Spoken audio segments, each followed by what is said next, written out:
iblis itu adalah dari bangsa jin. Surat apa itu? Surat Al-Kahfi.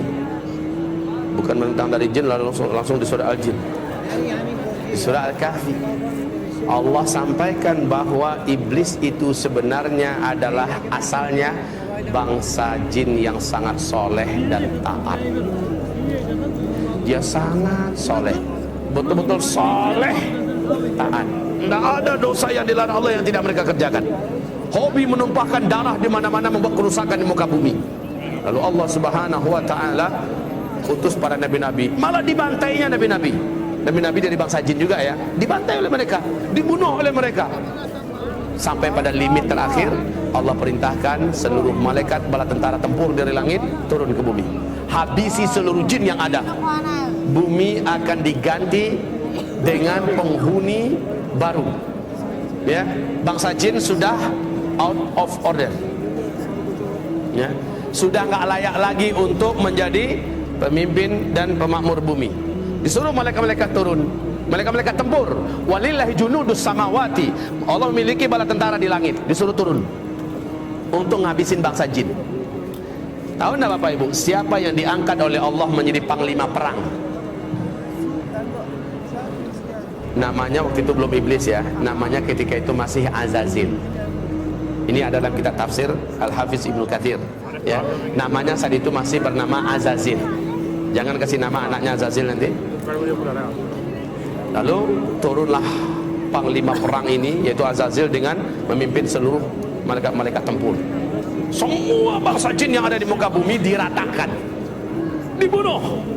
Yang dibiarkan hidup oleh Allah adalah yang melarikan diri sembunyi, masuk ke gua-gua, masuk ke hutan, sembunyi di pulau-pulau, dibiarkan oleh Allah, jangan dikejar, biarkan saja mereka tersisa hidup.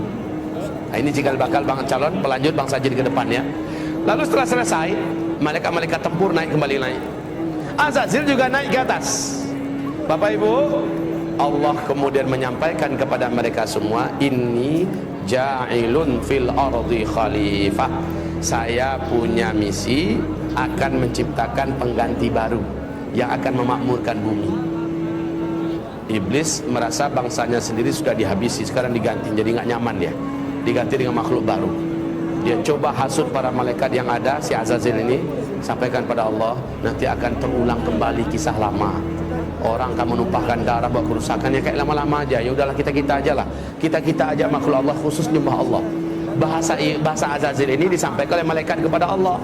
Qalu ataj'alu fiha man yufsidu fiha wa yasfiku ad-dima wa nahnu nusabbihu bihamdika wa nuqaddisu lak qala inni a'lamu ma la ta'lamun. Para malaikat menjawab, termasuk si Azazil, jubirnya Azazil, ya Allah, apakah kembali akan engkau ciptakan di muka bumi makhluk-makhluk baru yang nanti akan membuat kerusakan dan pertumpahan darah seperti yang sudah-sudah?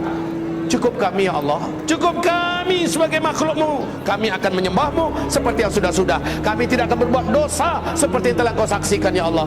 Please ya Allah, nggak usahlah. Lalu apa kata Allah? Inni a'lamu ma la ta'lamu. Saya ini sudah punya strategi dan rencana yang kalian tidak tahu, dan kalian akan lihat apakah mungkin makhluk ini akan berbuat dosa jika dia punya bekal seperti yang akan berikut ini. Jangan kemana-mana, saksikan sebentar lagi. Dengan kun fayakun, Adam pun tercipta. Dan iblis tahu, Azazil ini tahu dari apa Adam diciptakan. Seluruh mereka tahu dari tanah liat, saripati tanah liat. Tanah liat itu di bawah ya, biasa posisinya dalam tanah, diinjak-injak dan agak sedikit bau. Lalu setelah jadi kun fayakun, Allah masukkan chips, ibarat kita bahasa sekarang ya, yang lengkap dengan informasi-informasi yang tidak diketahui oleh seluruh malaikat. Lengkap pengetahuannya tentang berkaitan dengan tauhid dan akidah, tentang perintah dan larangan, lengkap semuanya tahu. Apa itu cahaya, unsur-unsur cahaya, tahu Adam. Apa itu angin, ada apa bagian angin, segala macam manfaat dan mudarat angin, dan apa itu malam, apa itu siang, apa itu bobot, semuanya lengkap. Sehingga ketika selesai diuji. Lalu Allah bertanya, hei malaikat-malaikat, sini kumpul kalian. Kamu juga Zil, sini Zil, Azazil ya, sini Zil, saya mau uji kalian semua. Coba hadapi orang macam ini, makhluk baruku Adam. diuji, kalah semua, tumbang semuanya. Lalu Allah berkata, orang yang macam ini, yang ilmunya tentang aku luas, ilmunya tentang alam semesta aku luas, dia tidak akan pernah mau berbuat maksiat dan dosa. Makanya dikatakan innama yakhsyallaha min ibadihil ulama, yang paling takut kepada Allah dari seluruh hamba-hambanya adalah orang-orang yang berilmu. Jadi orang yang berilmu tidak akan berani berbuat maksiat karena dia takut kepada Allah. Setelah itu memanglah sujudlah para malaikat, karena Allah perintahkan sujud. Nah, si Azazil yang dari awal memang menyimpan sesuatu di dalam dadanya, yaitu hasad, dengki. Dia tidak rela dan dia tidak mau kalau orang senior yang hidupnya telah teruji selama ini patuh dan tunduk pada Allah, masa dia yang harus sujud pada junior yang baru saja jadi. Lalu dia nggak mau. Allah berfirman, ma'mana'aka la tasjud li Adam. Apa yang menghalangi kamu tidak mau sujud? Apa jawaban iblis? Saya senior ya Allah. Ana khairun minhu, saya lebih baik. Kan nggak mungkin lah. Khalaqtani min nar wa khalaqtahu min tin. Karena nggak mampu menjawab tentang masalah ilmu, dia mencoba mengandalkan dirinya dari unsur penciptaan. Saya kau ciptakan dari tanah, dari api. Api itu terhormat ya Allah. Allah pula mau diajarinya. Api itu letaknya di atas, terhormat, nggak berani orang permainkannya. Dia sangat berwibawa, anggun. Sementara tanah, engkau ciptakan Adam dari tanah liat, hitam, bau, busuk, di bawah lagi keinjak-injak. Masa iya api sujud pada tanah? Sorry ya Allah. Ya. Lalu Allah mengatakan, sombong kamu, keluar. Baik, Allah katakan gelar iblis saat itulah, nama kamu sudah diangkat dengan nama baru yang menjijikkan, yaitu iblis. Aba wastakbara wa kana minal kafirin. Jadi kafirlah dia, iblis jadi kafir. Bapak Ibu, iblis kenapa bisa jadi kafir? Kan dia soleh, kan dia taat. Kenapa dia jadi kafir? Awas, hubungkan kajian kita dengan la ilaha illallah lah. Tidak tak? Itu jawabannya. Apakah iblis dibolehkan masuk surga? Lan tadkhulaha abadan. Engkau sekali-kali tidak akan berhak menjadi ahli surga selama-lamanya. Iblis punya kunci enggak? La ilaha illallah. Iblis yakin enggak dengan Allah? Pasti. Iblis mengimani Allah tidak? Pasti. Ya kan? Pasti. Tapi iblis punya kunci enggak la ilaha illallah? Punya enggak? Punya. Cuma sayang patah salah satu giginya.